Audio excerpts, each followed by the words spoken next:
আমার স্বামী বিদেশ যাওয়ার জন্য কিছু টাকা ধার জন্য আমার ছোট দেবরের বাসায় গেলাম। আমার স্বামী আমাকে রেখে বাসায় ফিরে গেল। রাতে খাওয়া দাওয়া সেরে আমার দেবরকে টাকার কথা বললাম। আমার দেবর বলল, টাকা দিতে পারি, তবে একটা শর্ত আছে। বন্ধুরা, আমার স্বামী বিদেশ যাবার চেষ্টা করছে। ইদানিং মিস্ত্রি কাজ করে সংসারের ভরণ পোষণ চলে না। প্রতি মাসে কিছু পরিমাণ টাকা খরচ হয়ে যায়।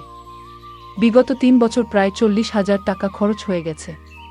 দিন দিন টাকার পরিমাণ বেড়েই চলেছে। চোখে মুখে শোষে ফুল দেখতে পেলাম।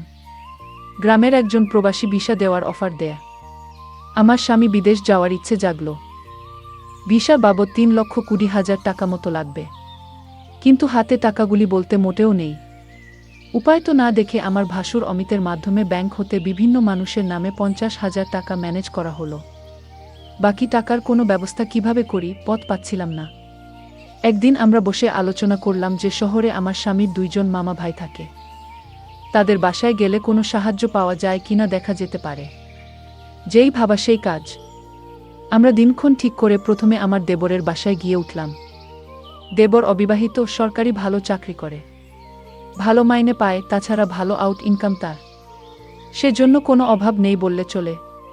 সামনে বিয়ে করার প্ল্যান আছে বিধায় বিরাট আকারের একটি বাসা নিয়ে থাকে। আমরা বিকেলে দেবরের বাসায় গিয়ে পৌঁছালাম। আমাদেরকে দেখে সে আশ্চর্য হয়ে গেল। সে বলল, আপনারা কোথায় হতে এলেন? কিভাবে এলেন? কি উদ্দেশ্যে এলেন? একসাথে অনেক প্রশ্ন করে আমাদেরকে বাসায় অভ্যর্থনা জানাল। আমরা বাসায় ঢুকলাম। হাত মুখ ধুয়ে ফ্রেশ হলাম। দেবর বাড়ির সবার কথা জানতে চাইল। তাদের ও আমাদের বাড়ির সবার কথা তাকে জানালাম। আমরা যাওয়ার কিছুক্ষণের মধ্যে কাজের বুয়ার সাথে আমাদের সকলের জন্য রাতের খাবার তৈরির তাকে আদেশ দিয়ে দিল। আমাদের উদ্দেশ্যের কথা এখনই বললাম না, রাতে খাওয়া দাওয়া সেরে বলবো, প্ল্যান আছে। সন্দেশের সামান্য পরে আমার স্বামী বলল, আমি একটু আমার আরেক ভাইয়ের বাসা থেকে ঘুরে আসি, তারপর রাতে একসাথে খাওয়া দাওয়া করে কথা বলবো। দেবর বলল, রাতে ঠিক চলে আসবেন তো ভাইজা? আমার স্বামী বলল, হ্যাঁ। তখন দেবর বলল, তাহলে জানা শোনেন, যদি রাতে আপনি না আসেন, আমি কিন্তু ভাবিকে আস্ত রাখবো না বলে দিলাম। এই বলাতে আমরা 3 জনেই অট্টহাসিতে ভেঙে পড়লাম। আমার স্বামী চলে গেল। আমি আমার শিশু বাচ্চাকে খাওয়ালাম এবং তাকে ঘুম পাড়িয়ে দিলাম। আমরা দেবর ভাবি সোফায় বসে টিভি দেখছিলাম আর রাজ্যের নানা কথাতেই মশগুল হয়ে গেলাম। কথার ফাঁকে আমাদের উদ্দেশ্যের কথা বললাম। তোমার ভাই বিদেশ যেতে চায়, কিন্তু টাকার খুব অভাব। মোটামুটি টাকা জোগাড় করেছি, আরও 1 লাখ টাকা দরকার। তুমি দিতে পারবে ভাই? আমি কথাটা উপস্থাপন করলাম। দেবর বলল, এত টাকা আমি একসাথে এখনো দেখিনি বলে দুষ্টুমির ছলে সোফায় কাত হয়ে পড়ে গেল। অভিনয় করার দরকার নাই বলে আমি তাকে টেনে তুললাম। এরপর আমরা রাতের খাবার খেয়ে নিলাম। আমার স্বামী সেদিন রাতে বাসায় আসলো না। তার জন্য অপেক্ষা করে রাতে আমরা শুয়ে রইলাম। নতুন জায়গায় তেমন ভালো ঘুম হলো না। সকালে স্বাভাবিকভাবে নাস্তা সেরে নিলাম। আমার স্বামী আসলো, তাকে নাস্তা দিলাম। আমরা চলে যাবার প্ল্যান করলাম। তার আগে আবার একবার দেবরকে টাকার কথা বললাম। দেবর বলল, টাকা জোগাড় করতে আমার সপ্তাহখানিক সময় লাগবে। কখন লাগবে তোমাদের টাকা? আমি বললাম, আগামী 10 দিনের মধ্যে হলে আমাদের চলবে। আমার স্বামীর দিকে লক্ষ্য করে বলল, তাহলে আগামী সোমবার তুমি আবার এসো। আমি কিছু টাকা দিতে পারবো। বাকি টাকা তুমি অন্য কোথাও সংগ্রহ করতে পারো কিনা দেখ। আমার স্বামী কি যেন চিন্তা করল। তারপর বলল, তাহলে আমি তোর ভাবিকে রেখে যাই। তুই যত তাড়াতাড়ি পারিস টাকা জোগাড় হলে তোর ভাবিকে পাঠিয়ে দিস, কেমন? আমি আপত্তি করলাম। আমার স্বামী আড়ালে নিয়ে আমাকে বলল, যদি আমরা কেউ সামনে না থাকি, তাহলে সে যদি টাকার কথা ভুলে যায়। আর তুমি এখানে থাকলে এমন কিছু ঘটবে না। তুমি এখানে থাকো। টাকা যে কোনো উপায় আমাদের পেতে হবে। আমি বাড়ি গিয়ে বাকি টাকা জোগাড় করতে হবে। আর তুমি বুঝিয়ে সুঝিয়ে বেশি টাকা নিতে পারবে কিনা দেখবে। আমি রয়ে গেলাম। আমার স্বামী চলে গেল। আমার স্বামীকে গাড়িতে তুলে দিয়ে 1 ঘন্টার মধ্যে দেবর ফিরে আসলেও দিনে কোনো প্রকার দুষ্টুমি করেনি। রাত হলো, সে রাতের কথা কিছুক্ষণ পর বলছি। রাত প্রায় 9টা বাজল। আমরা রাতের খাওয়া দাওয়া সেরে নিলাম। এবার ঘুমানোর পালা। আমি আমার শিশু সন্তানকে পাত্রে দুধ খাওয়ায় ঘুম পাড়িয়ে নিলাম। আমি বিছানায় গিয়ে শুনলাম দেবর টিভি অন করে সোফায় আরাম করে বসল। বসে আমায় ডাকলো, ভাবি সোফায় আসো। আমি কোনো জবাব না দিয়ে বিছানায় শুয়ে রইলাম। একবার আমাকে ডেকে সাড়া না পাওয়ায় সোফা হতে উঠে আসলো এবং আমাকে ছি ভাবি বলে ডাকতে লাগলো। আমি সাড়া না দিয়ে পারলাম না। বললাম, অনেক রাত হয়েছে, ঘুমিয়ে পড়ো। এরপর সে বিছানায় গিয়ে শুয়ে পড়ল। কতক্ষণ ঘুমালাম জানি না। আমার ঘুম ভেঙে গেল। আমার ঘুম ভাঙলে আমি তাকে বুঝতে দিলাম না।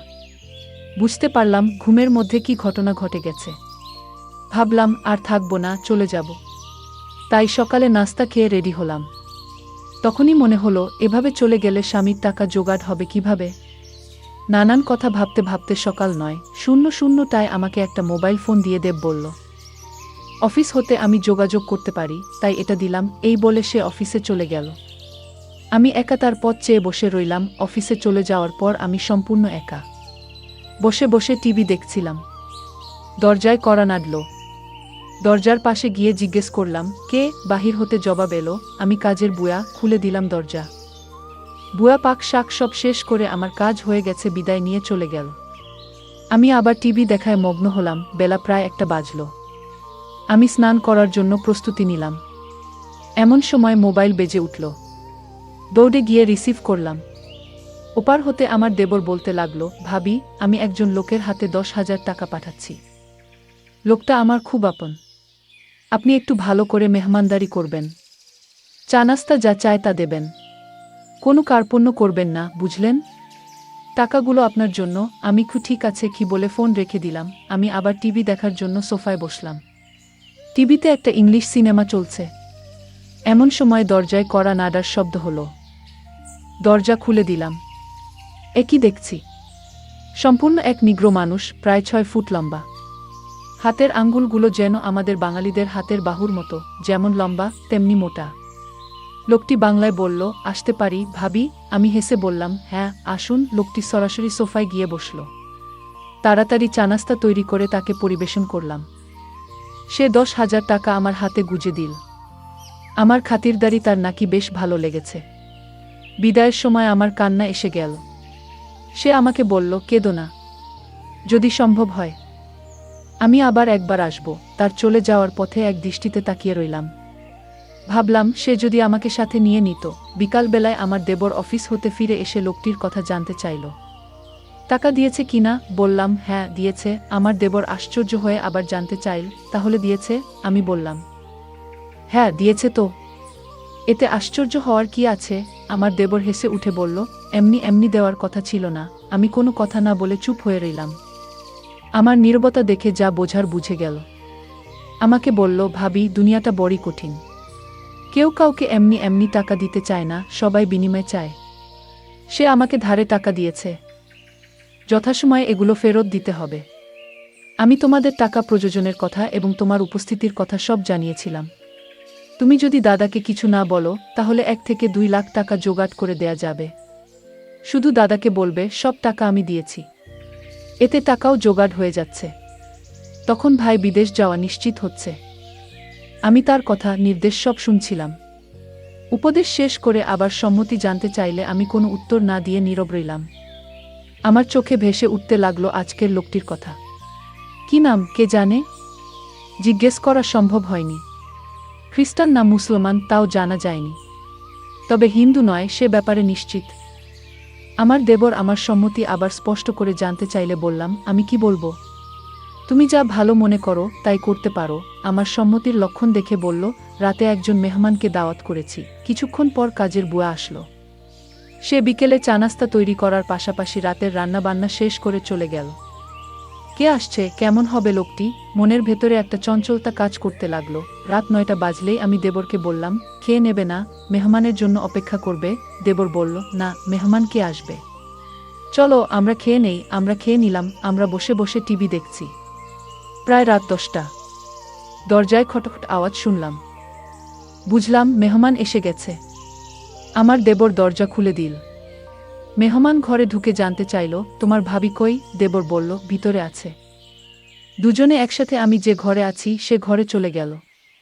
দেবর তার সাথে আমাকে পরিচয় করিয়ে দিল। লোকটি দেবরকে উদ্দেশ্য করে বলল, তোমার ভাবিকে তো দেখতে দারুণ লাগছে। আমি ১ মিনিট টিভির দিকে তাকিয়ে আছি। সকালে ঘুম হতে উঠে ফ্রেশ হলাম। তারপর দুজনে চা নাস্তা খেলাম। আমার দেবর সকাল ৯টায় অফিসে রওনা হয়ে গেল। আজ কোনো মেহমান আসবে কিনা বলে গেল না। আমার কাছে গতকালের রেখে যাওয়া তার মোবাইলটা কিন্তু আছে, হয়তো যোগাযোগ করবে, না করলে আরও ভালো। আজ বিশ্রাম নেওয়া দরকার। দেবর চলে যাওয়ার পর আমি বিছানায় শুলাম। কেমন জানি একা একা লাগছে। ভুয়া আসলো। দরজায় নক করার সাথে সাথে আমি গিয়ে খুলে দিলাম। ভুয়া তার কাজ ঘন্টা দেড়েকের মধ্যে শেষ করে চলে গেল। আমি আবার একা হয়ে গেলাম। ঘরের দরজাটা মেরে দিয়ে বিছানায় শুয়ে পড়লাম। আজকের দিনের সব ঘটনা ভাবতে ভাবতে হঠাৎ মনে হলো দরজা খুলে কেউ যেন প্রবেশ করছে। ভাবলাম আমার দেবর হয়তো আজ তাড়াতাড়ি ফিরে এসেছে। বিছানা থেকে উঠলাম না। দেবরের সাথে দুষ্টুমি করার জন্য ঘুমের ভান ধরে শুয়ে রইলাম। দেবর ঘরে ঢুকে দরজা বন্ধ করে দিল। আস্তে আস্তে এক পা দুপা করে আমার ঘরে প্রবেশ করল। আমি আজ প্রতিজ্ঞা করলাম আমি চোখ খুলব না। দেবরটা আমার ঘরে ঢুকে কোনো কথা বলল না। অনেকক্ষণ দাঁড়িয়ে থেকে যাতে করে আমি জেগে না উঠি আমার কাছাকাছি বসল। চোখ খুলে আমি হতভম্ব হয়ে গেলাম। এই সম্পূর্ণ এক অপরিচিত লোক। আগে কখনো তাকে দেখিনি। আমি জিজ্ঞেস করলাম আপনি কে? বলল আমাকে কেউ পাঠায়নি। আমি পাশের বাসায় থাকি এবং এই ঘরগুলোর মালিক। বাসা থেকে বের হওয়ার সময় দেখলাম তোমার দরজাটা লাগাওনি। আমি ঢুকলাম, ভাবলাম একটু গল্প করে যাই। সে বলল আমি তোমাদের সমস্যার কথা শুনেছিলাম। কি সমস্যা বলতো? জবাবে বললাম আমার স্বামী বিদেশ যাওয়ার জন্য টাকা ধার চাইতে এসেছিল। টাকা জোগাড় হয়েছে। সে বলল তোমার কি সে আপন দেবর? বললাম না, আমার স্বামীর গ্রাম্য বাল্যবন্ধু এবং দূরসম্পর্কের চাচাতো ভাই। লোকটি হেসে উঠল, তাই চিন্তা করো না, আমি তোমাকে সাহায্য করব। আমি এখানে একা থাকি, কেউ নেই। যতদিন থাকো আমি তোমাকে সাহায্য করব। আমি এখনই টাকা দিচ্ছি। এই বলে বাসায় গিয়ে টাকা নিয়ে ফিরে এলো। টাকা দিয়ে বলল কাউকে বলবে না। মেঘ না চাইতে জল পেলাম। লোকটা বলল দুপুরবেলায় আমাদের বাসায় এসো, তোমার সাথে গুরুত্বপূর্ণ কথা আছে। দুপুর হতে আরও 3 ঘন্টা বাকি। অপেক্ষা করতে করতে যখন 2টা বাজল, আমি আস্তে আস্তে এক পা দুপা করে বাড়ির মালিকের ঘরের দরজায় গেলাম। দরজায় চোখ রাখলাম, কিছু দেখলাম না। আস্তে করে টোকা দিলাম, কারো জবাব পেলাম না। দরজায় হাত দিতেই দরজা খুলে গেল। ভিতরে ঢুকে দেখলাম সে তার রুমে শুয়ে আছে। আমি তার পাশে গিয়ে দাঁড়ালাম। আমায় দেখে খুশিতে হেসে বলল তুমি এসেছো। লোকটা বলল তুমি দেখতে আমার বড় মেয়ের মতো। সে দেশের বাইরে থাকে। কয়েক বছর হলো সে বাসায় আসে না। নিজেকে একা একা লাগে। লোকটা বলল তোমার এখানে আর থাকার দরকার নাই।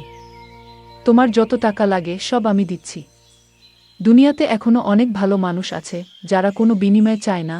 অনেক দিনের জমানো কথাগুলো তার সাথে শেয়ার করে প্রায় ঘন্টা 2-1 পর আমি আমার দেবরের ঘরে ফিরে এলাম।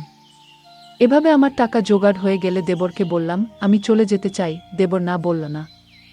তারপরের দিন সকালে আমায় বাসে তুলে দিলে আমি বাড়ি চলে এলাম। কয়েকদিন পর আমার স্বামী বিদেশ চলে গেল। বন্ধুরা, আজকে বিদায় নিচ্ছি। গল্প ভালো লাগলে একটা লাইক দিয়ে বন্ধুদের সাথে শেয়ার করে দাও। আর এই চ্যানেলটি নতুন দর্শক হয়ে থাকলে চ্যানেলটি সাবস্ক্রাইব করে নিতে ভুলবে না নতুন নতুন গল্প পেতে।